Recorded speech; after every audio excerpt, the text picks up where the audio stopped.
चलो, unit number 3 का नाम क्या है? That is transfer of ownership and delivery of goods. Transfer of ownership and delivery of goods. Ownership transfer करना, तो ओनरशिप कब ट्रांसफर होती है, मैटर करेगा कि नहीं करेगा? इंपॉर्टेंट है कि नहीं ये जानना कि मेरे इस गुड्स का ओनरशिप सेलर से बायर को कब पहुंचा है। रेलेवेंट है कि नहीं है? क्यों रेलेवेंट है?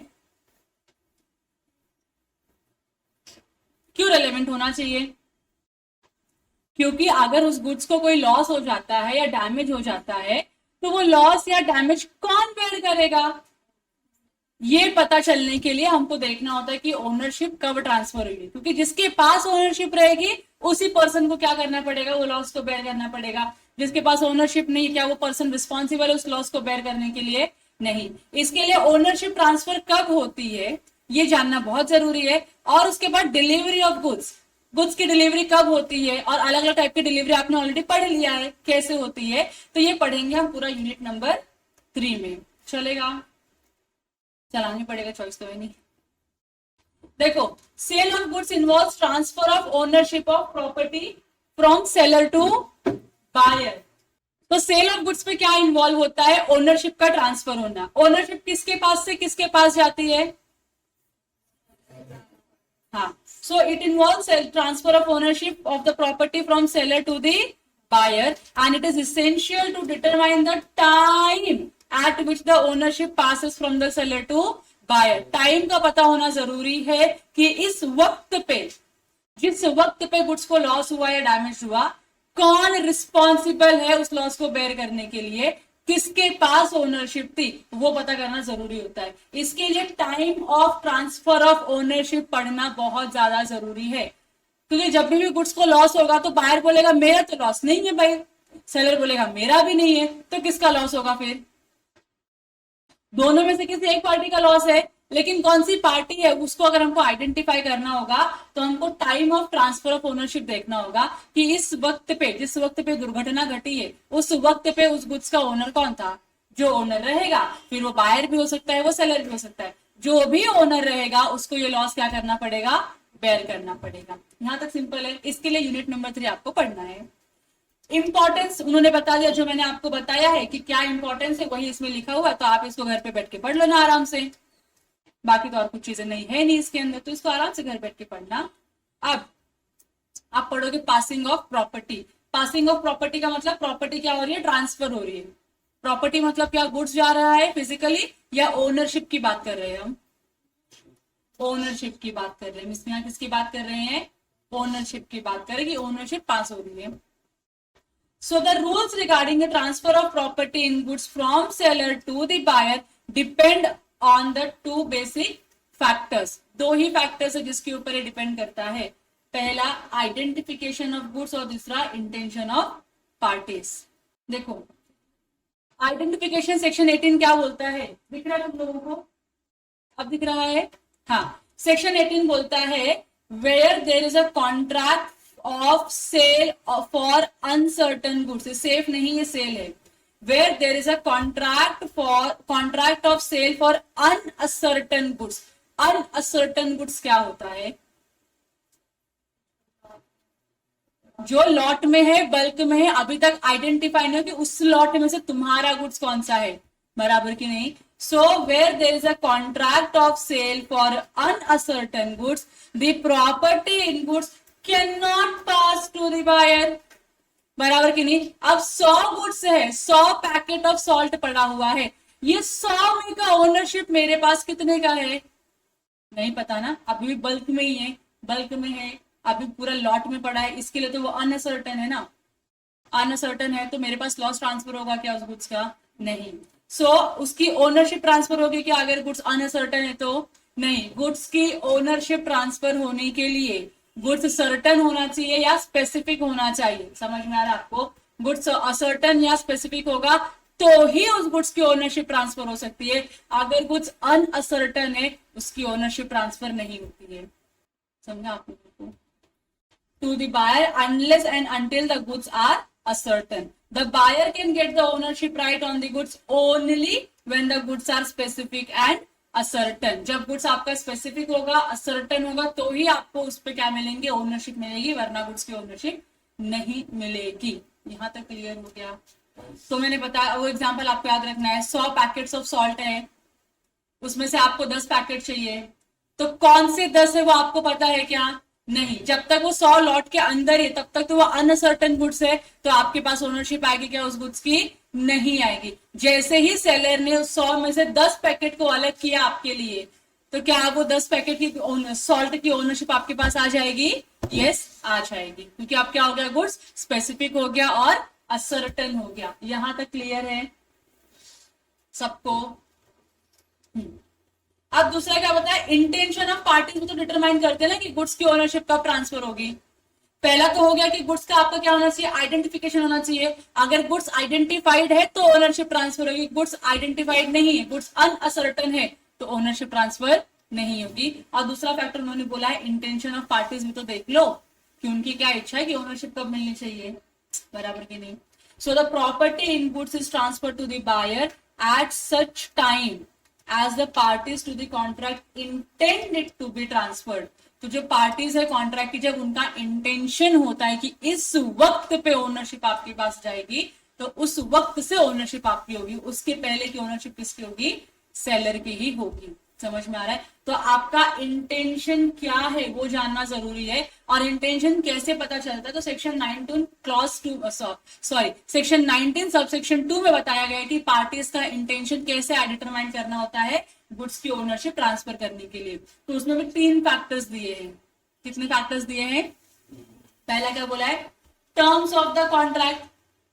आपका कॉन्ट्रैक्ट अगर राइटिंग में है तो आपके कॉन्ट्रैक्ट में टर्म्स एंड कंडीशंस होगा, तो टर्म्स एंड कंडीशंस में क्या लिखा है कि ओनरशिप कब जानी चाहिए, बस वही आपको फॉलो करना है। इजी, वेरी इजी ना, यहाँ पे लिख दो इजी।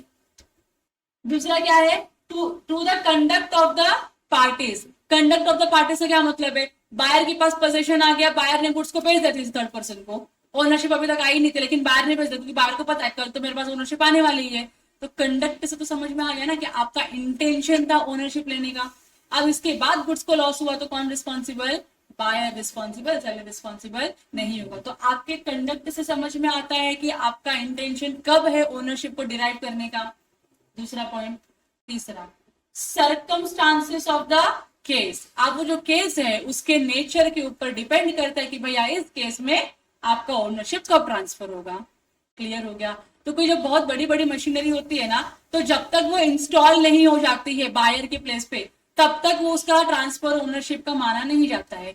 डिटरमाइन कर लेते पार्टीज अपने हिसाब से। तो जब तक वो मशीनरी इंस्टॉल नहीं होगी तब तक ओनरशिप बायर की आती ही नहीं है। इंस्टॉल होने के बाद यस बायर की ओनरशिप होगी। अब उसके बाद कुछ भी होगा buyer is responsible, otherwise seller will be held responsible for the loss और damages caused to the goods. यहाँ तक क्लियर है?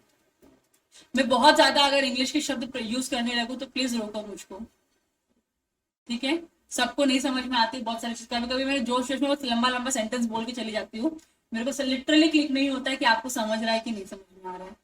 तो आई विश अगर आप लोगों को कहीं भी ऐसा लगता है कि नहीं मैम आपने कुछ ज्यादा ही बोल दिया, इंग्लिश में समझा ही नहीं हमको, तो हिंदी में रिपीट करो या फिर एक बार फिर से बता दो, तो I do that again. Okay, डर के मत रहो मेरे से।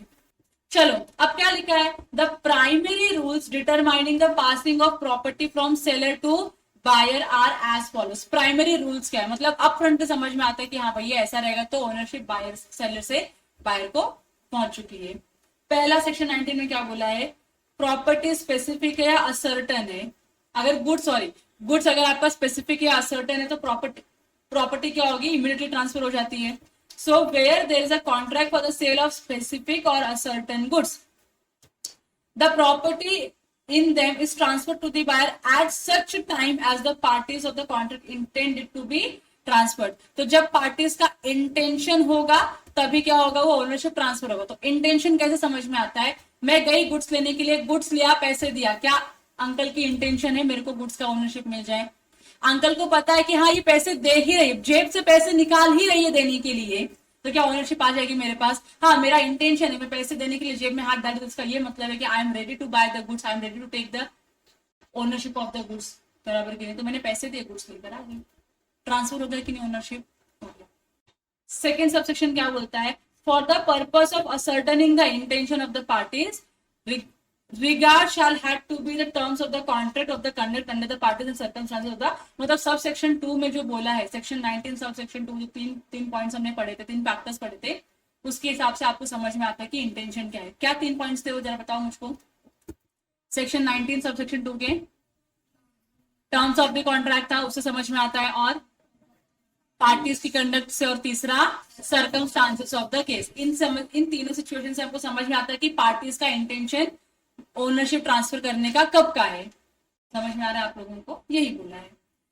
फिर अब सेक्शन 20 में अभी इसके आगे जो भी लिखा है ना, स्टेजेस लिखा है, अलग अलग स्टेजेस पे प्रॉपर्टी क्या होती है, ट्रांसफर होती है, और कौन से स्टेज पे ओनरशिप ट्रांसफर हो सकती है, कौन से स्टेज पे ओनरशिप ट्रांसफर नहीं हो सकती, वो भी आपको समझ में आ जाएगा।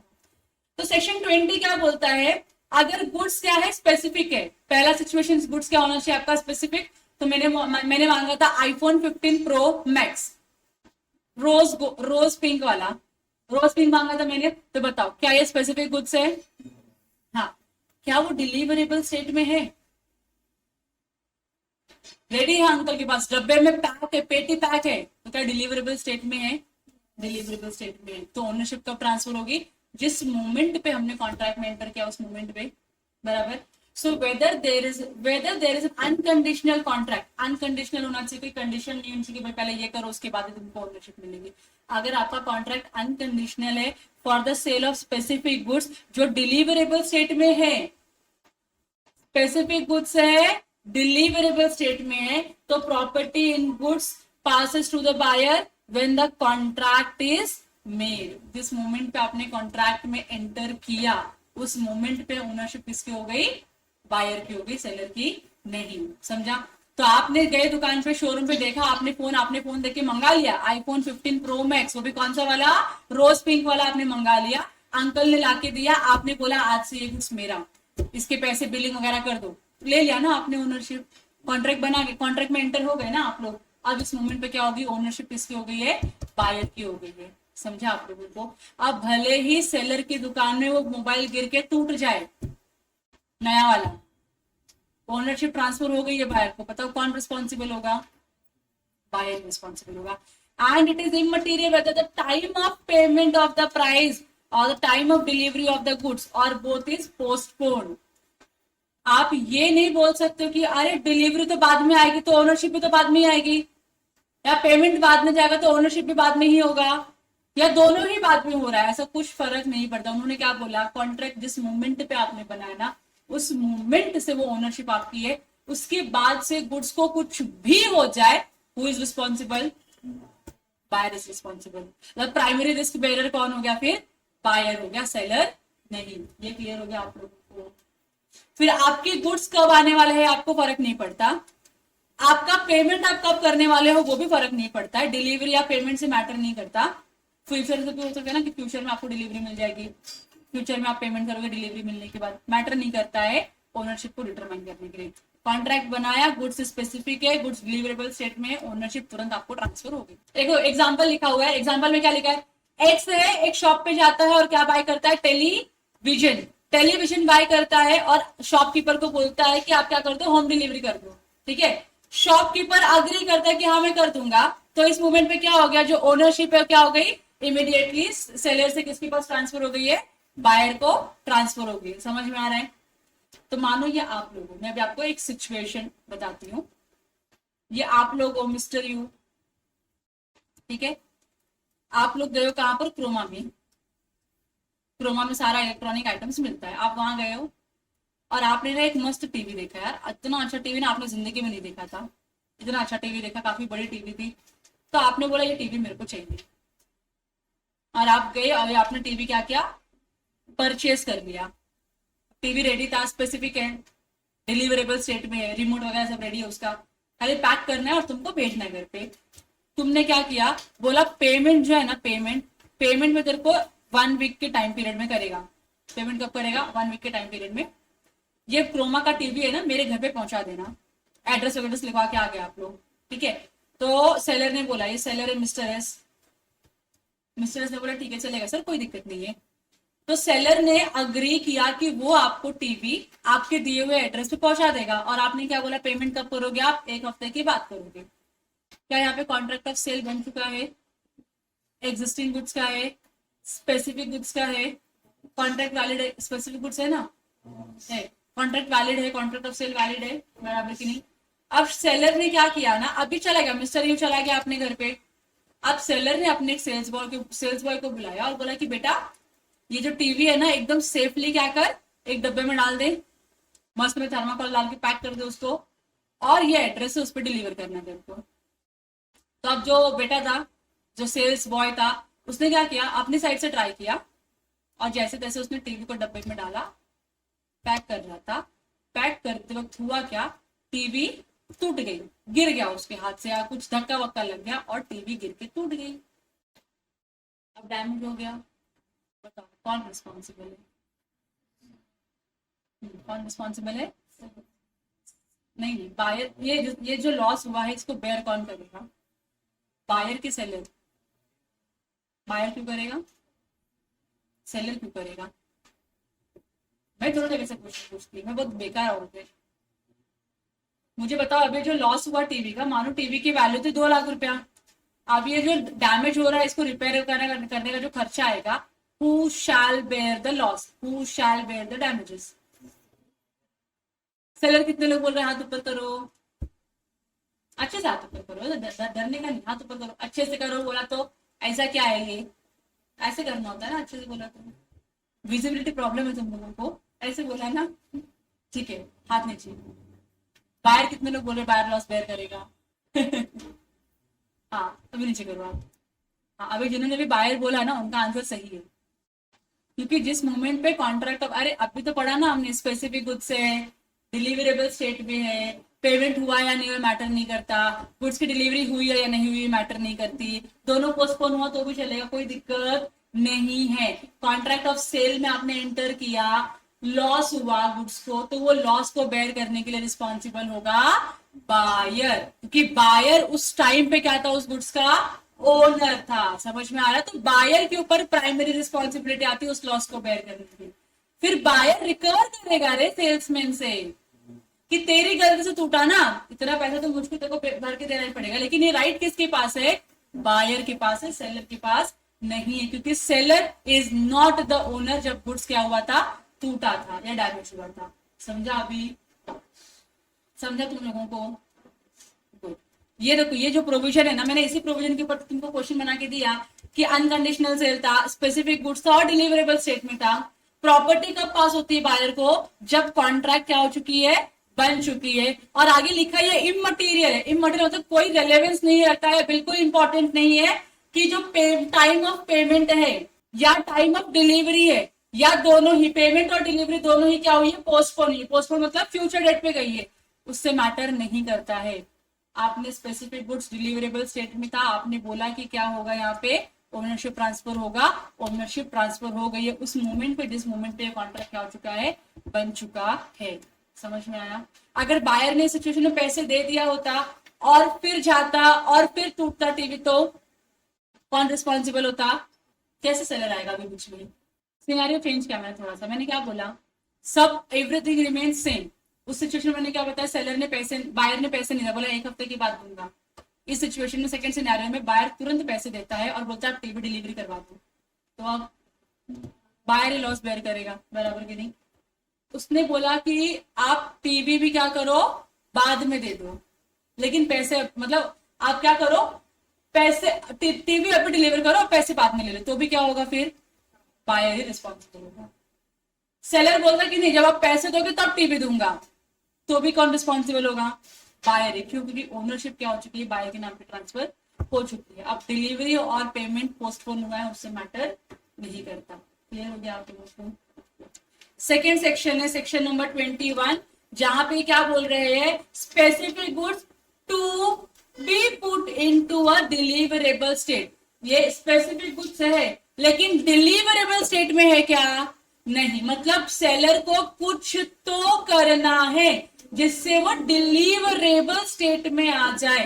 तो जब तक गुड्स डिलीवरेबल स्टेट में नहीं होता है, क्या उस गुड्स का ओनरशिप बायर को जाएगा? मैंने क्वेश्चन क्या पूछा समझा तुम लोगों को? स्पेसिफिक गुड्स है, मैंने बोला मेरे को क्या चाहिए, आईफोन 15 प्रो मैक्स चाहिए, स्पेसिफिक है कि नहीं है, rose gold rose pink colour का चाहिए, स्पेसिफिक है कि नहीं है, लेकिन उसमें वो आईओएस नहीं डाला है उसने, सेलर ने आईओएस नहीं डाला, तो उसने क्या बोला, मैडम डिलीवरेबल स्टेट में नहीं है, स्पेसिफिक है गुड्स है, आईओएस इंस्टॉल करके आपको देंगे, चलेगा क्या?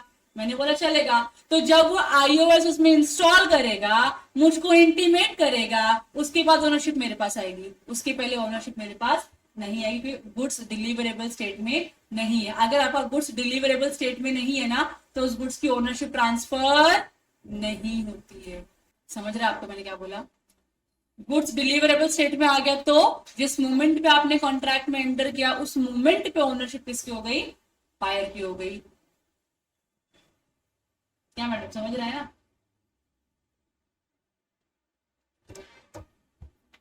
समझा मेरे को? जा, तो एग्जाम्पल दूसरा देती हूं मैं। मैंने एक सेल्स पर्सन से डील किया, मैंने बोला मेरे को टिम्बर चाहिए, 10-10 किलो का जो टिम्बर है, आप एक एक बंच बनाओ उसका और मेरे को दे दो। तो वो अंकल ने क्या किया, टिम्बर लिया, कट किया और ऐसे बिखेर के रखा हुआ है पूरा। बताओ डिलीवरेबल स्टेट में है क्या गुड्स? क्यों नहीं है? क्योंकि मैंने कहा था बंडल करने के लिए उन्होंने बंडल नहीं किया है। तो क्या अब खुले हुए लकड़ी ऐसे रखी हुई है और वो चोरी होती है, तो कौन रिस्पॉन्सिबल उसके लिए? सेलर रिस्पॉन्सिबल होगा। बायर होगा क्या? नहीं। देखो, where there is a contract for the sale of specific goods and the seller is bound to do something to the goods for the purpose of putting them into deliverable state, मतलब goods को deliverable state में लाने के लिए seller को कुछ तो करना है। The property does not pass until such thing is done। Property क्या होगी? पास नहीं होगी जब तक वो चीज जो आपको करनी थी आपने नहीं किया है। And the buyer has notice thereof, मतलब आपने डिलीवरेबल स्टेट में ला तो दिया गुड्स को, लेकिन आपने बायर को इंटीमेट ही नहीं किया कि तेरे goods ready to use position में है। अब बायर को इंटीमेट नहीं किया तो क्या बायर रिस्पॉन्सिबल होगा? फिर नहीं। तो आपको दो चीजें सेटिस्फाई करनी, पहला तो उसको डिलीवरेबल स्टेट में लाना है और दूसरा बायर को इंटीमेट करना है कि आपके गुड्स रेडी हो चुके, सर आप लेके जा सकते हो। इंटीमेट करने के बाद बायर नहीं आया गुड्स लेने के लिए और सेलर के प्लेस पे गुड्स को डिफेक्ट हो जाता है, तब कौन रिस्पॉन्सिबल होगा? बायर रिस्पॉन्सिबल होगा। क्यों? क्योंकि बायर को इंटीमेट भी किया था कि गुड्स आपका डिलीवरेबल स्टेट में रेडी हो चुका है। समझा अभी आप लोगों को?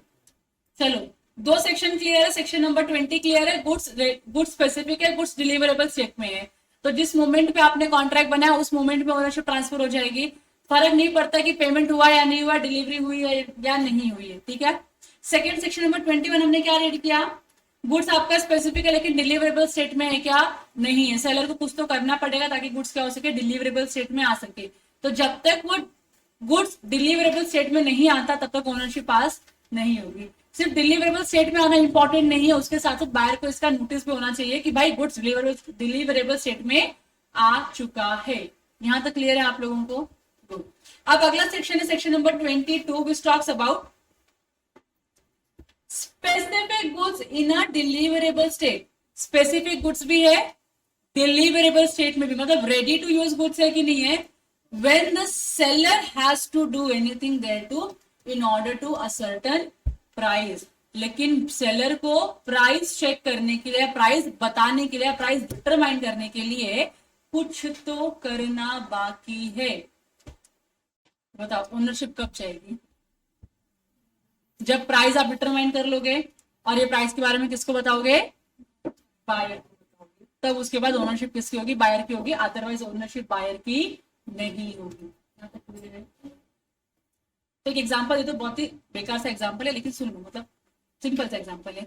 तो मेरा नहीं, एक मिस्टर अंकल है, मिस्टर एक्स है जो अंकल है, उनके पास बहुत सारे ना सिर्फ बागान है, सेब के बागान है। सेब के बागान मतलब तो सारा सेब का ही पेड़ है। सेब मतलब एप्पल का पेड़ है उनपे, उनके यहाँ पे बहुत सारा। तो मैंने उनके साथ कॉन्ट्रैक्ट किया, मैंने बोला अंकल आपके बागान में जितने भी एप्पल होंगे ना, आप सब मुझको ही देना। फ्यूचर गुड्स के बारे में बात चल रही है हमारी। स्पेसिफिक है क्या गुड्स? कि आपके बागान में जितने भी एप्पल होंगे आप किसको बेचोगे? मुझको बेचोगे। तो अंकल ने बोला ठीक है, तो गुड्स स्पेसिफिक हो गया मेरा। दूसरा, अब एप्पल आ गए, एप्पल क्या हो चुके हैं, रेडी टू यूज वाले पोजीशन में हो चुके हैं, मतलब अब आप खा सकते हो तोड़ के से, ठीक है। तो अब क्या हो चुका है, डिलीवरेबल स्टेट में भी हो चुका है। लेकिन कितना प्राइस मैं अंकल को पे करूं, ये पता है क्या अंकल को? नहीं। He has to determine the price. और कैसे डिटरमाइन करेंगे वो प्राइस को? सारे एप्पल को प्लग करेंगे, उसको वेट करेंगे, बराबर की नहीं, और फिर मुझको बताएंगे कि मैडम इतना प्राइस हो रहा है इसका, और फिर जितना प्राइस होता है अंकल ने मुझको बता दिया, मैंने अग्री किया, तो ओनरशिप आ गई मेरे पास। ऑलरेडी अग्रीमेंट है हमारा, खाली प्राइस आना बाकी कि कितना प्राइस मुझको पे करना है उस एप्पल को परचेस करने के लिए, बराबर की नहीं। तो इस सिचुएशन में ओनरशिप एप्पल की मेरे तक कब आएगी? जब अंकल ने प्राइस डिटरमाइन कर लिया कि हाँ भाई इतने सारे एप्पल हो रहे, इतने एप्पल का इतना वैल्यू बनता है, प्राइस डिटरमाइन हो गया। और दूसरा क्या हो चुका है, मेरे को उसका इंटीमेशन आ गया कि हाँ मैडम इतना आपको पे करना पड़ेगा एप्पल लेने के लिए, ठीक है। अगर ये दोनों सिचुएशन, अगर ये दोनों कंडीशन फुलफिल होते हैं तो ओनरशिप क्या हो जाएगी, सेलर से बायर को ट्रांसफर हो जाएगी। Where there is a contract for the sale of specific goods which is in deliverable state, but the seller is bound to wait करना है, measure करना है या टेस्ट करना है, और do some other act or thing with reference to the goods for the purpose of ascertaining the price। मतलब price determine करने के लिए, प्राइस असर्टन करने के लिए सेलर को कुछ तो करना है, या तो वेट करना है, या तो मेजरमेंट लेना है, या तो टेस्ट करना है उस गुड्स को। The property does not pass until such act or thing is done and the buyer has notice thereof। समझा आप लोगों को? जब तक आपको जो चीजें करनी थी प्राइस डिटरमाइन करने के लिए आपने वो किया नहीं होगा और अपने बायर को नोटिस दिया नहीं होगा, तब तक बायर के पास ओनरशिप नहीं जाएगी। दोनों ही कर लिया आपने तो ओनरशिप बायर को ट्रांसफर हो जाएगी। यहाँ तक क्लियर है? इसका एग्जाम्पल है, देखो क्या बोला है, A sold carpet to the company which were required to be laid.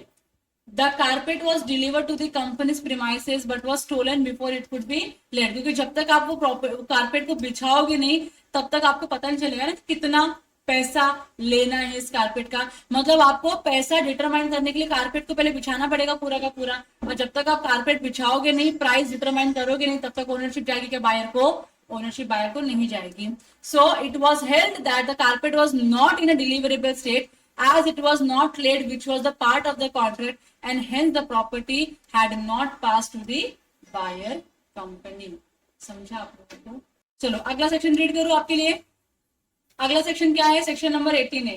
वो क्या बता रहे हैं कि अगर आपको गुड्स की ओनरशिप ट्रांसफर करने तो गुड्स क्या होना चाहिए? आपका असर्टन होना चाहिए। लेकिन मेरा गुड्स क्या है? अनअसर्टन है। अब क्या करना पड़ेगा मुझको? ओनरशिप कब ट्रांसफर होगी?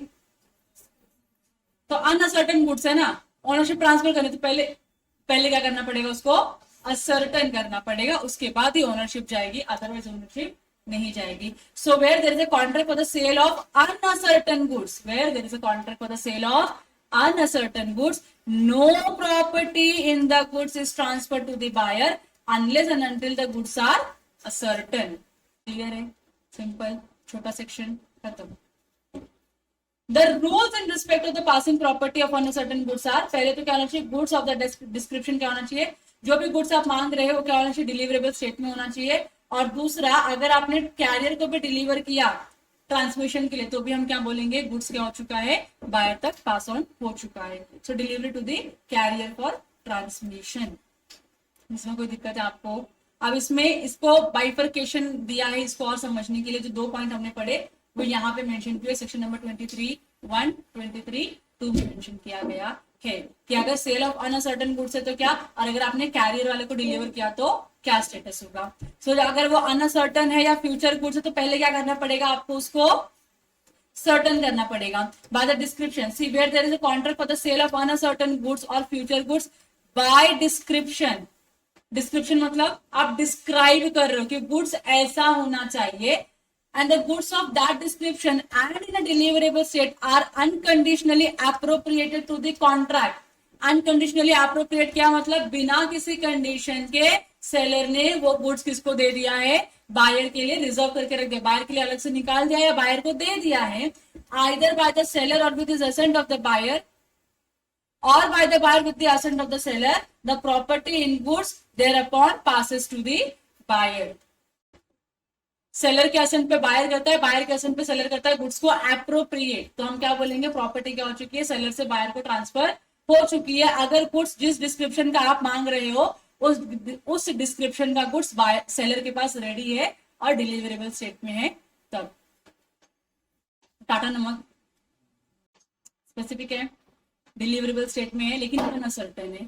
तो जैसे ही अनअसर्टेन गुड्स को आपने असर्टेन किया, या तो सेलर ने अप्रोप्रिएट किया, सेलर क्या खुद से एक पाउच निकाल के लाके दिया आपको, या तो आप डीमार्ट में हो, आपने खुद से उठाया है एक पाउच, बराबर की नहीं, तो ये गुड्स क्या हो गया, बस अब अनअसर्टेन से असर्टेन हो चुका है, असर्टेन हो गया तो ओनरशिप क्या हो जाएगी, ट्रांसफर हो जाएगी, किसको, बायर को। यहां तक क्लियर है। और सेकंड क्या बोला, delivery to carrier, when where in pursuance of the contract the seller delivers the goods to a buyer or to a carrier or the other bailiff for the purpose of transmission the buyer and does not reserve a right of disposal, he is deemed to have unconditionally appropriated the goods to the contract। right of disposal क्या होता है, मतलब seller क्या कर रहा है, एक right reserve कर रहा है, और वो ट्रांसपोर्टर को ये बोलता है कि अगर बायर ने पैसे नहीं दिया, या जो कंडीशन में तुझको बता रहा हूं, अगर उसने वो कंडीशन सेटिस्फाई नहीं किया, तो आप ये गुड्स किसको नहीं दोगे, बायर को नहीं दोगे। समझ रहे आप लोगों को जाता कैसे, समझा मैंने क्या बताया। अगर सेलर ने गुड्स किसको दिया है, ट्रांसपोर्टर को दिया है या किसी और बेली को दिया है, ताकि वो क्या कर सके, इस गुड्स को बायर तक पहुंचा सके। ये सेलर है, ये सेलर है, इसने गुड्स किसको दिया, ट्रांसपोर्टर वाले अंकल को। मैं निकला गड्डी लेके, तो ये कौन हो गया, तुम्हारा ट्रांसपोर्टर हो गया। इसको गुड्स क्यों दिया, ताकि आप गुड्स क्या करो, बायर को दे सको, बराबर की नहीं। तो सेलर ने गुड्स ट्रांसपोर्टर को दिया ताकि ट्रांसपोर्टर गुड्स किसको दे सके, बायर को दे सके। और सेलर ने क्या नहीं किया है, right of disposal, right of disposal reserve, right of reserve disposal नहीं किया है, राइट ऑफ डिस्पोजल रिजर्व नहीं किया है, राइट ऑफ डिस्पोजल सेलर ने रिजर्व नहीं किया है। तो इस सिनेरियो में हम क्या बोलेंगे कि ओनरशिप क्या हो चुकी है, बायर को ट्रांसफर हो चुकी है, जिस मोमेंट पे आपने क्या किया है, गुड्स किसको दिया है, ट्रांसपोर्टर को दे दिया है। समझ में आ गया आप लोगों को। अगर इसने राइट ऑफ डिस्पोजल रिजर्व कर लिया है, इसका ये मतलब है कि मैं अभी भी इस गुड्स के ऊपर राइट रखता हूं कि अगर बायर ने कंडीशन सेटिस्फाई नहीं किया या बायर ने पैसे नहीं दिया, तो ट्रांसपोर्टर बायर को गुड्स नहीं देगा। अगर ये वाला राइट रिजर्व करके रखा है सेलर ने, तो ओनरशिप ट्रांसफर होगी क्या, बायर को नहीं ट्रांसफर होगी, ओनरशिप किसकी रहेगी, सेलर की रहेगी। लेकिन अगर उसने ये राइट ऑफ डिस्पोजल रिजर्व नहीं किया है, तो ओनरशिप क्या हो जाएगी, बायर को ट्रांसफर हो जाएगी उस मोमेंट पे जिस मोमेंट पे हमने गुड्स किसको दे दिया है, ट्रांसपोर्टर को दे दिया है, या किसी और बेली को दे दिया। ट्रांसपोर्टर बोलो या कोई बेली बोलो, कोई फर्क नहीं पड़ता, नाम अलग अलग है, काम दोनों का एक ही है। यहाँ तक क्लियर हो गया आप लोगों को। अच्छा, यहाँ पे दो एग्जाम्पल लिखा है, जो मैंने अभी आपने जो लेटेस्ट में कंसेप्ट पढ़ा ना, डिलीवरी टू कैरियर वाला, उसके दो एग्जाम्पल लिखे। पहला देखो क्या लिखा है, A bill of lading of railway parcel is made out in the name of the buyer and is sent to him. The ownership in the goods passes from the seller to the buyer. In this case, the goods are subject to accidental loss or by theft. The seller will be not responsible or liable.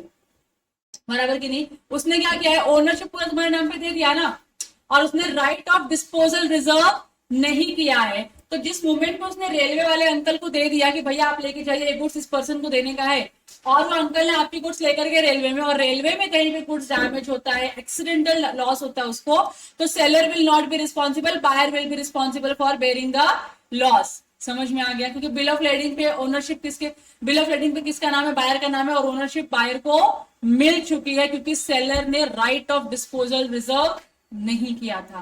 Clear है। Second example क्या लिखा है, M places an order for the book with the seller in Mumbai। मतलब M को क्या चाहिए, book चाहिए, तो M कौन हो गया, M कौन हो गया, सेलर किधर आपका, मुंबई में है। तो मुंबई में उसने क्या किया, किसी सेलर के पास एक ऑर्डर प्लेस किया, and he asked him to send the book by courier, और क्या बोला कि कुरियर कर देना, आप बुक मेरे पास आ जाएगी।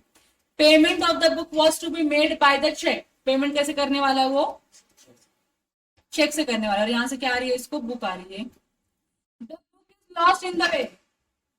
कुरियर में बुक क्या हो चुकी है, खो चुकी है, बताओ कौन रिस्पॉन्सिबल, बायर की सेलर? बायर रिस्पॉन्सिबल है, क्योंकि जैसे ही आपको गुड्स हमने दे दिया, ट्रांसपोर्टर को दे दिया बिना reserving the right of disposal, तो हम क्या मानेंगे, ओनरशिप बायर की हो चुकी है। The seller wants the buyer to bear the loss according to section 23(2), it is an unconditional appropriation of the goods. Unconditional appropriation मतलब सेलर ने कोई कंडीशन नहीं डाला कि जब तक चेक क्लियर नहीं होगा तब तक ओनरशिप नहीं जाएगी। ऐसा था क्या? था क्या? नहीं था। Because of which the buyer M has become the owner of the goods and therefore he will bear the risk of loss of book in the way. Clear हो गया आप लोगों को? समझ में आ गया? अगर कंडीशन डाल के गुड्स दिया होता तो कि बायर तू कंडीशन सेटिस्फाई करेगा तो तेरे को गुड्स मिलेगा, तो और गुड्स खो गया होता तो कौन रिस्पॉन्सिबल होता? Seller responsible. थैंक्स।